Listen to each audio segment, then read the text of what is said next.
Jakarta वाली सुलक्षणी को ज्ञान देना। सुलक्षणी जकार्ता से बम्बई अपने पति के इलाज के लिए आई हुई थी। उसके पति को कैंसर था। डॉक्टर ने जवाब दिया था नो होप। वह बहुत दुखी थी और अंदर ही अंदर परमात्मा को पुकारती थी, भगवान मुझे शांति दे। भगवान दादा वहां पहुंचे, उसको व उसके पति को ज्ञान दिया। दादा भगवान उस आदमी से बोले तू तो आत्मा है, अजर अमर है, काल की क्या मजाल जो मुझको छू सके। उसकी सामने पूछा भगवान ये नहीं मरेगा।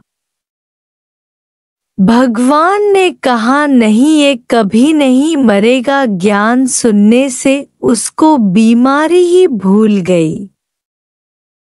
उसके बदन से बहुत बदबू आती थी।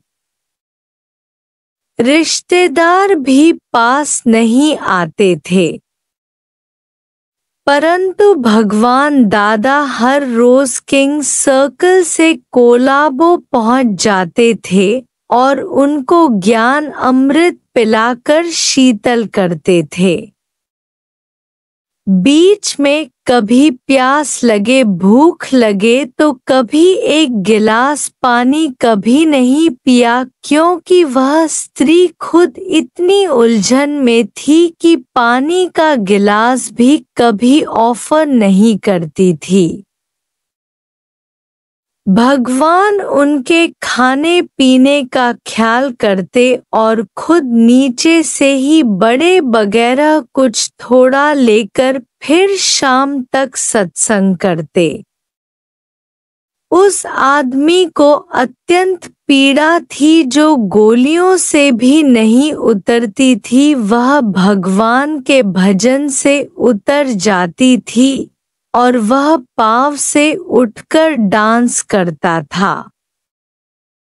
एक दिन दादा भगवान का बौरी बली में सत्संग था। 4 बजे उनके हाथ में चाय का कप था। 2 घूंट पीकर अचानक भगवान ने चाय का कप रख दिया और चप्पल पहनकर कहा चलो कोलाबा। एक प्रेमी ने कहा भगवान चाय तो पियो। बोले नहीं समय कम है। वहां से सीधे कोलाबा पहुंचे तो वह आदमी अंतिम सांस ले रहा था। दादा भगवान ने उसका सिर गोद में रखा और ओम की ध्वनि शुरू करी।